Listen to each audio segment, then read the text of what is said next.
Today we will be talking about community organizing and engagement. And I'm going to keep this lecture hopefully on the shorter side, as we do have a video to watch that's going to be about an hour. So hopefully this will be fairly short. So here's a little outline of what we're doing today. You have a reading that you should be doing. There's going to be a video that you're going to be watching on Saul Alinsky, who's a social advocate. That's about an hour long. You'll be submitting a video reflection on that, lecture quiz, and then we'll talk about some other stuff. Okay, so starting off, what is community organizing?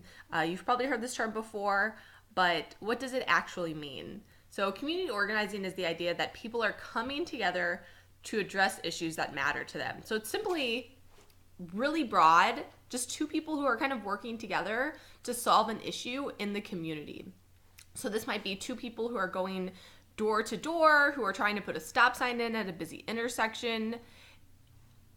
But on the flip side, it also might be this national social movement. So it's really, really broad, and it can be very small to really major to affect change within the community. The goals are that, again, people are coming together, they have individual problems, and they're facing them together. So there's, if we're thinking about putting in a stop sign at a busy intersection, everyone who lives within that surrounding community is affected by this stop sign in the busy intersection. So individuals are facing the problem, but multiple individuals. So this becomes a community level issue, and they're going to come together as a collective to solve the problem. And it's really trying to put in these permanent democratic measures to provide long-term capacity for the community to solve future problems. So we're not just thinking about one problem, but we're able to kind of build on that momentum. And it's really going to empower individuals to solve the problems around them and to work with their neighbors. There's a variety of models. I would call these more like tools or tactics when we're thinking about how to solve a community level problem. So they call them models for community organizing. And it's important to keep in mind that, again, these are kind of like tactics, different ways that we can go about solving a community problem. It's important that we're not just doing one thing. We have to use these models in conjunction with one another. So that's your first lecture quiz for the day. Lecture quiz question, sorry. You need to be using these tools together. You shouldn't only be engaging in social advocacy or planning. All of these are going on at the same time, but they're different activities that we're going to be undertaking. So the idea of planning and policy practice, so this is when we are planning. So when we talked about planning before, a lot of those planning activities are here. So planning councils, planning task forces, setting goals and objectives, coordinating our efforts, reviewing our goals. This is where we're gathering data about a problem, developing a logical course of action. So this is all about the planning stages.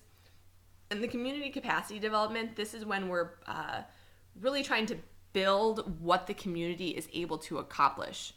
And this might be trying to build up neighborhood businesses, providing social services, building housing. So you're trying to strengthen the foundation of the community, whether that be the commercial foundation, individuals, housing.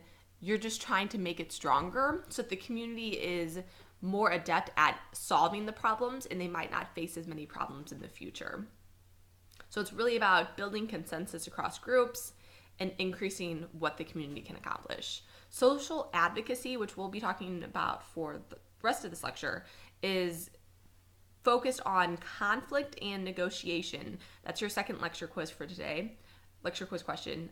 So social advocacy is all about conflict and negotiation. So it's the idea that we need confrontations, aggressive lobbying that's going to be against the establishment. So it assumes that disadvantaged groups really need to be organized. They have to be working together.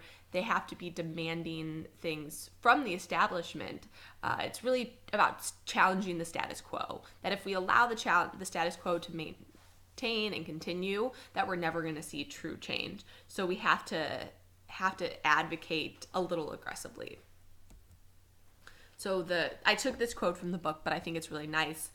So by rowing with two oars, social action groups can pressure governments and businesses to provide the resources needed by social protection organizations to improve the economic and social lot of those in need. So it's kind of the idea that we're using multiple tools, and what social action is really allowing us to do is it's putting pressure on individuals who are maintaining the status quo. So a lot of individuals who are lower income, marginalized, it's hard for them to go to their boss and say, I need to see this change. Our factory isn't safe. How can you change this? If that's one low man on the totem pole, the boss isn't going to really care. But if we're organizing protests and we're organizing everyone in the factory who are, maybe they're not going to go to work that day. So they are demonstrating to their bosses that you need to take us seriously, and by really putting pressure on resources, the bosses, the people with the money, we can really start to change things. So social advocacy, again, is just kind of assuming that these disadvantaged groups need some additional help. So it's taking a core group of people who are then going to help help others understand how this is a problem.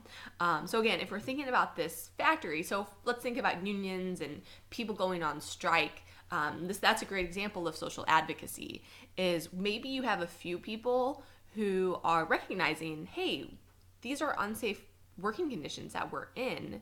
So you have a core group of people who recognize this, and then they're going to start to get other people on board, demonstrating, hey, don't you see how this is a problem? And if we all kind of pool our resources, we can make a change. So it's all about challenging the status quo using disruptive, confrontational, and challenging tactics. So they're using some aggression. It can still be peaceful, but it's demonstrating it in a different way. So the tactics that they use for social advocacy. So again, I don't want you to think that social advocacy is about burning down houses or throwing rocks at police officers. It's still peaceful. People aren't getting hurt, but it's taking direct action. It's really trying to put a lot of force on people. So some of the conventional tactics that we can use, the first might include political action campaigns. So this might be lobbying. So we might be lobbying our local legislatures to try to kind of come on board with a specific issue, informing them of what their constituents are hoping for. Maybe we have a letter writing campaign, calling our political representatives. If anyone's on like a listserv for a specific issue. So I know recently CHIP has been high in the news. So people who were trying to get CHIP passed used a lot of political action campaigns. My husband's on the CHIP listserv. So he received 1 million emails about contacting his local representatives about this specific issue. Here's the wording that you should be using when you're emailing them. Call them out on social media. Call them in general and tell them this is what your constituencies care about. We care about CHIP, and we're going to show you that we care. So that's a political action campaign. It might also include running for office. I mean, a lot of times these political movements, they're trying to get someone in power who aligns with their beliefs. So that's another important facet of political action campaigns. Litigation. Think about the UCLA. UCLA is constantly litigating. They are constantly taking people to court saying, this is not legal, you cannot do this. So think about the UCLA, the Civil Liberties Association. So it's essentially challenging behaviors in court by saying how you're treating us is not right. Direct action. So direct action, think about boycotts, strikes would be a direct action, rallies, marches, prayer vigils. All of these would be direct things that they're doing to show their power. So direct action is really about a mass amount of people. So we want as many people as possible to come together and show that we do not agree with this. So when we're thinking about direct action or social advocacy in general, think about the women's movement, Black Lives Matter, pro-life movement.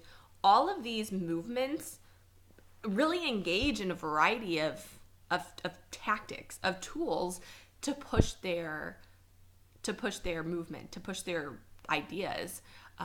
So the other lecture quiz question is, which of these is a social advocacy movement? So it would be all of the above. So the women's movement, Black Lives Matter, pro-life movement, all of these would be those ideas of how we're going to be using social advocacy to push our plan.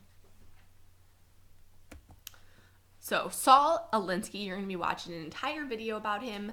It's an hour long. Saul Alinsky is kind of the pioneer in community organizing. So when a community wanted to solve a problem, Saul Alinsky was the guy that they called. So he was really good at building up networks of a lot of interfaith community organizations. So he worked with a lot of religious groups, a lot of workers, just challenge the status quo. And kind of a famous Saul Alinsky quote is, change means movement, movement means friction. Only in the frictionless vacuum of a non-existent abstract world can movement or change occur without that abrasive friction or conflict. So it's really important. He kind of really emphasized that we have to have some sort of movement. If we want to see any change, there has to be some friction. And it's okay to cause that friction, because if we don't cause this friction, if we're going to allow kind of things to continue without kind of confronting people about the issue, nothing's going to change. But I think it's also important to note that when Saul Alinsky was using these tools, again, he was using them alongside planning and building the capacity of the community.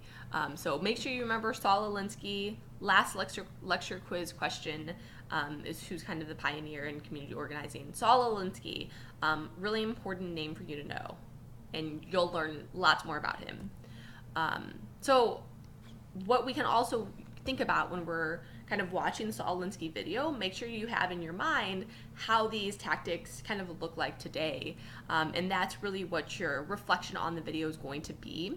So as you're watching it, think about other recent movements we've had, and how do they still use those same tactics.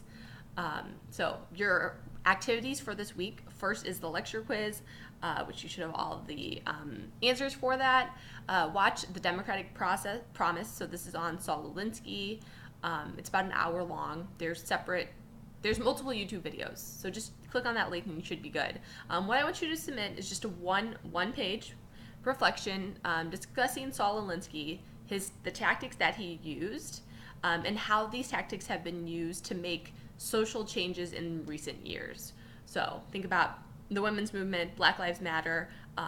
Anyone from St. Louis should be very familiar with protest and social action, because we have had a ton of protests over the past few years that have made us kind of famous. So our protests have made national news. So you guys should have lots to think about if you're from St. Louis, but everyone should be familiar with all of these other activities. Pro-life movement would be another example. It's just really any time that people, if you think about any march you've seen, like a pro-life rally, pro-life vigil, anti-war rally, anything like that are going to be things that are relevant. So think of those examples, and then kind of discuss how they relate back to the same things that Saul Alinsky was doing a few decades ago. So what do we have coming up? Everyone by now should have finished their evidence-based practice workbook. Whew, out of the way, good. So that's really gonna form the basis for your community assessment paper, which is due on April 19th. So we are about a month away from that. The next major assignment you have coming up is your community meeting reflection, and that's due the end of the month, which is going to come up super fast. The thing to keep in mind, I don't think it was on here. The thing to keep in mind is that next week, so I guess, let's see. So these are due, your week 8 activities are due on the 16th, I believe. The 15th, I apologize. it's Thursday, March 15th. That's when your week 8 activities are due. We will then be on spring break the following week, so we won't have any activities. Like I won't be posting a new lecture on March 16th. So that's technically your spring break. I know it falls slightly off of SLU's spring break, but this is kind of the point that made most sense for the class. And it still kind of aligns with SLU's spring break. So that means because we miss next week, the community meeting reflection is going to sneak up on you. So you need to get on top of this. Essentially what you're doing with the community meeting reflection, and I talked about this last time, you're going to attend a community level meeting. Probably about half of you or over half have already contacted me, which is awesome. So community level meetings might be a neighborhood association meeting. A lot of people are going to like a city council meeting. Neighborhood association meeting would be good. School board meetings, city council and school board meetings are probably the top 2 type of meetings that people are going to. But please get on top of this. Look at the list. In the assignments folder on Blackboard, I think there's a whole folder for the community meeting assignment. Look in that folder, and I do have a list of suggested meetings. I looked at examples in both St. Louis and Toledo, so I should have most people covered. So make sure that you're taking a look at that, especially if you work during the day. It's going to be a little tricky for you to find a meeting. School board meetings happen in the evening, but like the Board of Aldermen, city council meetings don't always happen in the evening. Sometimes those are in the daytime. So you need to get on top of that now because most of these meetings only happen once a month. The other important thing to keep in mind is that you need to email me in advance so that I can approve your meeting. I do not approve all meetings. I've had 2 meetings that I've said no to people because it needs to be community level. We're not talking about clinical meetings. So it needs to be in your community. So if you chose downtown St. Louis, you need to be attending a meeting somewhere around downtown St. Louis. It doesn't have to be exactly downtown St. Louis, but you should not be attending a meeting in Kansas City or in Toledo. If you chose St. Louis, you should be attending the meeting somewhere in the St. Louis vicinity. So it needs to be specific to your community. Get permission from me. Attend the meeting, submit minutes from the meeting. So what did they talk about? And then you're going to submit a short reflection kind of on your experience. Email me with any questions. If you need suggestions, I'm happy to provide you with help because I'm probably slightly more familiar with the different types of meetings that would be applicable for you to attend. So short lecture for today. Watch the video. I look forward to reading everyone's reflections on Saul Alinsky. He was a good man. So just contact me with any questions. Thank you.